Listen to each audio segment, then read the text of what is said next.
Under the blaze of studio lights and the roar of a live audience, laughter erupts, a sharp, almost rehearsed wave of mockery. At center stage stands the host, a woman infamous for her cutting wit and weaponized sarcasm. Her eyes gleam with provocation, her smile laced with superiority. She turns to Keanu Reeves, seated calmly across from her, and strikes. "So, Keanu," she drawls, tilting her head, "you really believe someone's up there watching over you, after everything you've been through?" Her voice carries a smirk, and the crowd responds right on cue. More laughter. The camera cuts. A beat of silence. Keanu doesn't blink, no retort, no flinch. Just the quiet weight of a man choosing stillness over spectacle. His hand rises, almost involuntarily, to the modest silver cross around his neck. He touches it, not theatrically, but gently, reverently. His eyes, calm and unshaken, stay locked on the host. No flash of anger, no need to defend, just presence. And then, cutting through the manufactured buzz of late-night entertainment, a voiceover, deep and deliberate. What she didn't know was that she was about to step into something far beyond her control. This wasn't just another guest. This wasn't just another punchline. She was about to confront something she had spent her whole career mocking: faith. Keanu Reeves, actor, icon, survivor. Not because of celebrity, not because of charisma, but because of something the world, especially places like this studio, had tried to ridicule into silence. Faith. And tonight, it wouldn't stay silent. Stay with us. What you're about to witness isn't just an interview. It's a reckoning. Now the screen widens. The set glows like a modern gladiatorial arena, sleek black panels reflecting the storm of overhead lights. The audience buzzes, electric and eager, drawn to the scent of controversy like moths to fire. This show isn't just known for sarcasm. It thrives on spectacle, especially the kind that humiliates. The host struts onto the stage with the confidence of someone who's never lost a fight. "Ladies and gentlemen," she announces with a mischievous lilt. He's an actor, a producer, a motorcycle fanatic, and apparently, get this, a monk. "Please welcome the myth himself, Keanu Reeves." Thunderous applause. Keanu steps in unhurried, dark jeans, black blazer, and a plain shirt. The silver cross barely peeks out from his collar, subtle but present, like a whisper beneath the noise. He offers a soft smile, no dramatic wave, no Hollywood bravado. He takes his seat like a man who's sat in much darker places. The questions start off safe: movies, directors, behind-the-scenes anecdotes. Keanu answers with grace, his words measured. The room stays light, but underneath, the atmosphere tightens. The host's questions begin to veer, steering toward deeper water. "Oh, so," she begins again, smirking. "You seem grounded, maybe even spiritual. But tell me, do you actually believe in miracles? After all that Hollywood has shown you? After all that life's taken from you?" Laughter again, louder, sharper. It echoes off the walls like applause for a pending execution. But Keanu doesn't laugh. He doesn't even blink. His silence stretches, not awkwardly, but with gravity. The audience begins to shift in their seats. His hand moves again to the cross, a barely perceptible motion, but the camera sees it. The director knows something is happening and zooms in. The host chuckles to fill the space. A silence, the most spiritual kind of response. She teases. More laughter, but this time it falters. Keanu lowers his gaze briefly, then looks up, eyes still calm, still grounded. He doesn't speak. He just is. And suddenly it's not funny anymore. The conversation rolls on, but something is cracked in the show's rhythm. The sarcasm continues, but it feels offbeat. The jokes on faith start to sound forced. Then, like a dagger wrapped in sugar, the host leans forward. "Come on," she says, her grin razor sharp. "Well, do you really think there's someone up there watching over you?" The room freezes. The air thickens. For a few long seconds, Keanu just breathes. Then finally he speaks. His voice is calm, almost too soft for the mic, but every word lands with the weight of truth. "I'm still standing after everything. It wasn't just luck." It drops like a stone into the middle of the room. No theatrics, no speech, just those words. The audience is quiet. Not stunned, stilled. They exchange glances. Something's changed. They feel it. They may not believe in what he's saying, but they believe him. The camera returns to the necklace. The cross now feels heavier, no longer just a piece of jewelry. Not a symbol. A stake in the ground. The host tries to recover with another jab, another joke, but it falls flat. The laughter is thin. Something sacred has bled into the room. Keanu sits steady as stone, never needing to raise his voice. He doesn't defend faith, he embodies it. And none of them were ready. As the lights dim slightly and the segment drifts into a quieter rhythm, the host senses her grip slipping. She forces a smile and pivots. "Well, since we're already here," she says, trying to sound breezy, "let's talk religion." Chuckles ripple through the audience, but they're smaller now, tense, a little nervous. She pushes forward, doubling down. "You know what I always say," she says with theatrical flair. "Religion, it's a fairy tale for people afraid to grow up. Divine plan, angels watching over us. Comforting, sure, but come on, not real." A few people laugh. One claps. It's enough to let her believe she's regaining control. Keanu doesn't move. He doesn't sigh, doesn't roll his eyes. He simply rests his fingers once more on the cross, this time slower, like pressing a hand to a memory. The camera doesn't miss it, neither does the audience. Stillness, as if the chaos around him can't reach that center of peace. And then, as her voice continues in the background, a new voice fades in, soft, low, and distant. The narrator again. What the world saw that night was a man being challenged. But what they didn't see was the road that led him here. The image on screen fades to black and white. Grainy footage. Flickers of a past scarred by loss, isolation, trauma. Moments no headline ever captured. The man mocked on television for believing in something unseen had seen more than most ever would. And soon, so would she, a tiny white casket. A funeral. Rain slicing through a gray sky like the final breath of something too fragile to name.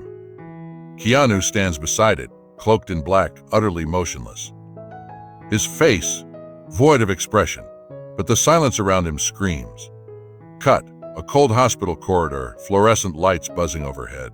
A blurred photo, Keanu holding someone's hand, hers maybe, not looking at the camera, just holding on. Cut again, a subway car, years later. He sits alone, his reflection ghosted against the window. A book in his lap, pages untouched, his eyes somewhere else, somewhere far. The loss of his daughter, the death of his partner, his best friend, gone. One by one, the lights of his world extinguished, but never once did he let the darkness make him cruel. His pain didn't hollow him, it hallowed him. His grief became grace. His silence turned into a form of quiet worship. The montage freezes. Then, real voices, not scripted, not staged, human and raw. "I was his rideshare driver," a man says. "He tipped me $500. I thought it was a mistake. He just smiled and said, 'You were kind.' The world needs more of that." A woman's voice next. "I saw him at a gas station. My car was overheating. He didn't just help. He stayed an hour. No cameras, no rush." Another, "I was crying in the street. I didn't even know he was there. He just sat down next to me, like he knew me. He never asked why. He just listened." Back in the studio, the host is still talking, trying to reclaim the room, her tone sharper now, more theatrical. She begins quoting scripture with the same mocking cadence used by bad actors and bitter cynics. "The meek shall inherit the earth," she recites, rolling her eyes. "Yeah, well, good luck with that in LA," she laughs. A few audience members follow, but it's not the same anymore. The timing's off, the volume lower. Gaps begin to form between the laughs, uncomfortable pauses where something unnamed lingers. Keanu doesn't react. He hasn't spoken in minutes, but he hasn't stopped speaking either. Not with words, but with presence. The host glances at him again, irritation flickering beneath her smile. "You're really not going to say anything?" She snaps. "I mean, seriously, do you actually believe there's someone out there watching over you?" For the first time that night, Keanu turns and looks straight at her. No heat in his eyes, no challenge, just something deeper. And then, softly, but with a weight that feels heavier than the entire room. "If I'm still here, if I'm still standing after everything, it wasn't just luck." No one moves. The studio falls into a silence so complete it almost hums. Not bored silence, reverent silence. Even the cameras seem to hesitate, unsure if they should keep filming something that suddenly feels this sacred. It wasn't the line. It was the way he said it. Not performance, not speech, truth. And something shifts. The host clears her throat, reaches for levity like a drowning woman grabbing at driftwood. "Well, that got heavy," she mutters with a nervous chuckle. Maybe we should talk about stunts, puppies, something lighter, a few laughs surface, polite, fragile, then fade. Because whatever game this was meant to be, it's not that anymore. The screen darkens. The narrator returns, quiet, contemplative. What does it mean to carry faith in silence? To wear grief not as armor, but as an offering? Keanu never posted about pain, never preached sermons, but his life was a story, a scripture of its own. The screen fades into real footage, not scenes from movies, real memories. Keanu standing alone at his daughter's grave, a cemetery cloaked in gray. His coat pulled tight, his fists clenched into the sleeves like if he let go, he'd disappear. Flash years later, a subway in New York. Anonymous. Keanu hunched in a corner unnoticed, surrounded by strangers. Listening, not with his ears, but with his soul, as if attuned to frequencies no one else could hear. There is a weight some carry, the narrator continues, not to be strong, but because they've been given no other choice. The soundscape fills again. Layered voices, more real accounts. A crew member. He was always early, never complained. One day I was limping, just background staff. He gave me his chair, a nurse. My mom was dying, same hospital. He sat with us 15 minutes, never said who he was, just present. A hooded man. He paid for my brother's surgery, quietly. No press. I only found out because the hospital called. Back in the studio, the host leans in again. But her tone is different, a tremor in her voice, like something old and wounded is trying to speak. "You know, people love to romanticize pain," she says. "Say it makes you deeper, more human. But I don't know. I think pain's just pain. Doesn't make you wiser, it just ruins things." She laughs again, but this one is bitter, self-defense disguised as humor. Keanu doesn't interrupt. He doesn't argue, he just witnesses. That same unflinching stillness, not passive, not indifferent, just open. The host exhales like she's trying to shake it off. "I mean, look, you wear that cross, right? That's fine, but you don't actually think it means something, do you? It's just fashion, a symbol, right?" The air hangs still. No one moves. Keanu turns toward her slowly. This time, his voice carries something else. Not aggression, not anger, but edge. A sharpened truth. "I don't wear it for fashion," he says. "Why wear it for memory? For forgiveness, for survival." It's not a speech. It's not a line. It's something he's repeated to himself in the dark. When no one was watching, the camera closes in. And the cross, it's not just a pendant anymore. It's a story, a scar, a quiet scream. The host opens her mouth, then shuts it. Her hands still, her eyes lower. The audience is hushed. No phones, no rustling, no forced chuckles, just presence. The narrator speaks again. In a world addicted to noise, there's something unnerving, sacred, about someone who simply lives what they believe. Keanu says nothing more. He just breathes, in, out, holding space where most would speak to fill it. The host clears her throat, forces a smile. But it doesn't land. Something inside her is shifting, quietly cracking. Not in front of the audience, but inside her. And what no one could have predicted was that the woman who laughed the loudest was about to reveal something she hadn't told anyone. And when the show returned from commercial, the air didn't feel like entertainment anymore. It felt like confession. The post was simple, stark, wordless. Just the cross, worn, familiar, laid gently across the surface of a closed book. No branding, no explanation, no hashtags. And yet, somehow it said more than any press release ever could. The image wasn't polished, not professionally lit, not framed for virality, but it didn't have to be. It resonated, like a whisper cutting through a storm. By morning, it had already been shared over 1 million times. The reaction wasn't just digital, it was emotional, tangible. Something in the cultural bloodstream had shifted. Radio hosts, news anchors, late-night comedians, they all covered it. But no one could quite agree on what it was. A faith moment? A media reckoning? A celebrity interview gone sideways? Everyone had a theory. No one had an answer. Meanwhile, the studio felt the aftershock. The host, once praised for her sharpness, her edge, found herself at the center of a very different conversation. Some demanded her resignation. Others defended her honesty. But what complicated everything was that she hadn't spun it. She hadn't posted apologies or excuses. She hadn't tried to reframe what happened. She just went silent until the next episode. The set looked the same, but the energy had changed. Fewer bright lights, less glam. No canned laughter playing behind the scenes. Just her standing at the edge of the stage. No guest this time. No desk. Just a microphone and a live audience holding its breath. She began without preamble. "I didn't plan for that moment," she said quietly. "And I certainly didn't plan for what came after. But maybe that's the point." Her voice was steadier now. Not polished. Honest. Honest. For a long time, I've worn sarcasm like armor. Laughed at things before they could hurt me. Especially things I didn't understand. Especially faith. She took a breath. Swallowed. "I thought asking hard questions made me brave. But sometimes, asking the right questions is scarier. Because they demand something more than cleverness. They demand humility." The audience didn't clap. Not out of rudeness, but out of reverence. Like applauding might break whatever fragile truth was trying to form. "I don't know what I believe," she admitted. So. But that night, sitting across from someone who carried more grief than most of us can imagine, and watching him not use it as a weapon, watching him I realized something. The camera lingered.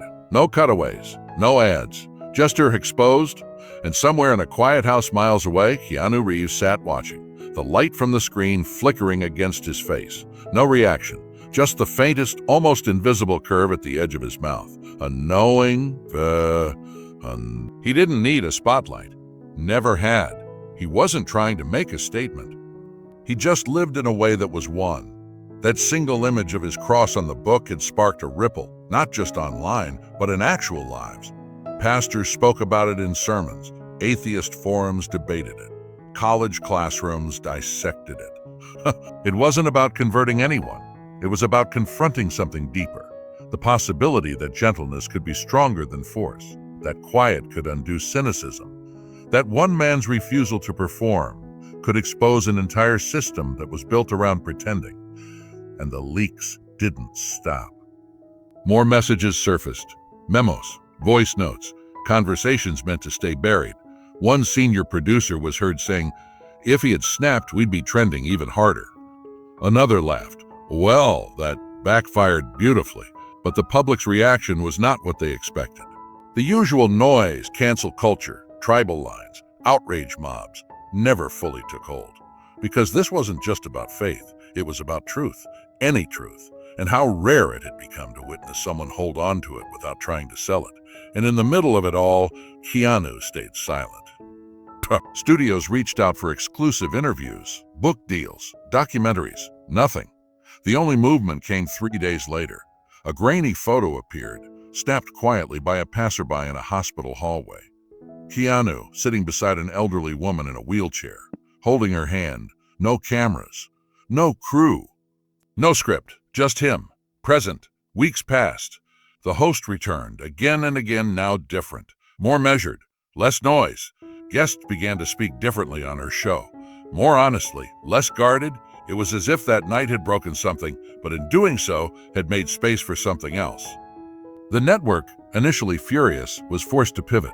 Ratings didn't drop, they spiked, but for a different reason than anyone expected. People didn't tune in to be entertained.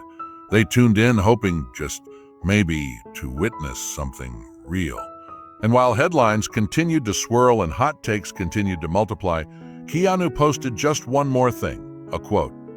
White text on a black background. "A blessed are the quiet hearts that carry mountains." No author credited, no context, just that. And it was enough. Because by now, people understood. This wasn't about branding.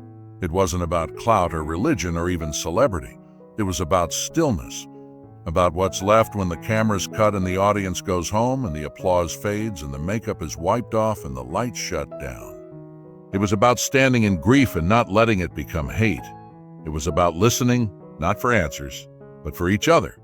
And in a world addicted to noise, Keanu had reminded everyone, sometimes silence is the most faithful sound there is. It was the kind of ending that didn't need a final act. No grand speech, no credits rolling to thunderous applause, just a quiet conclusion that somehow echoed louder than anything else that had come before it. In the days that followed, the world didn't go back to normal, not completely. Something had shifted, something subtle, but real ill. It wasn't a movement, it wasn't a trend. It was more like a ripple, a hum beneath the surface of things. People started noticing moments of stillness again. They paused before reacting. They listened a little more before speaking. Not everyone, not everywhere, but enough. Enough to matter. Coffee shop conversations turned deeper.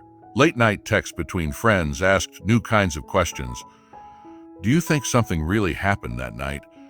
Have you ever felt that kind of silence before? Is it possible? I mean, what if it was more than a glitch? There were no answers. Not solid ones. But people weren't looking for certainty anymore. They were looking for meaning, and somehow it felt like Keanu had handed them permission to search for it. A museum in Berlin created an exhibit, The Sound of Silence. 10 seconds of darkness in a small black room. Nothing else. Just the clip playing on loop. People came in alone. Some cried. Some prayed.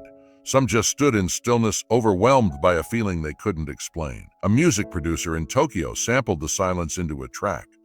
No lyrics, just ambient sound, a low hum, and at the center, 10 seconds of absolute nothingness. It topped playlists labeled peace, healing, reverence. And somewhere in a town most people would never visit, a little boy stood at a church altar for the first time in his life. His mom had shown him the video. He didn't really understand what faith was, but he liked how it felt. Even celebrities, people not known for subtlety, began to share reflections. One pop star tweeted, not religious, but damn, I needed that pause. Another, known for his comedy, posted, maybe we've all been laughing too loud to hear the things that matter. And the host? She didn't come back. Not to the show, not to the noise. Instead, she wrote a letter, handwritten, scanned and posted online. Dear whoever's listening, I used to think power meant having the last word. That being sharp meant being right. I didn't understand that sometimes the most honest thing you can do is sit in silence with someone else's truth. That night I thought I was in control, but I wasn't. I was being met. Thank you for watching me unravel. Thank you for not turning away. And thank you, Keanu, for reminding me that real strength whispers. Wherever you are, I hope you're still listening. I am. The letter went viral, of course. But it didn't feel like a spectacle. It felt like closure, like something sacred had passed through her and she knew not to hold on too tightly. As for Keanu, he was seen again, quietly, as always. A blurry phone capture in a secondhand bookstore. A silent wave at a roadside diner. No interviews, no fame chase. Just the man as he always had been, walking the same road. Just a little more people walking it with him now. And in one of the final clips to surface, a home security cam picked him up outside a community center. He wasn't famous there. He was helping carry in boxes for a food drive. Someone asked him, "Are you that guy from the interview?" Interview. He smiled, nodded once, and replied, "Not really. I'm just here to help." The clip ended there. No music, no logos, no dramatic lighting. But somewhere in the background, just faintly, a child's voice could be heard saying, Mom, that's the man from the silence."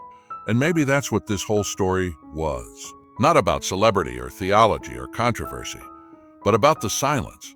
The kind that holds space for doubt and wonder in the same breath. The kind that doesn't need to explain itself to be holy. The kind that lives somewhere deep in all of us, waiting to be noticed. Then, and in a world addicted to noise, distraction, and division, one quiet man, with a cross and a well-worn book, reminded us that sometimes the loudest revolution begins with listening. Just listening.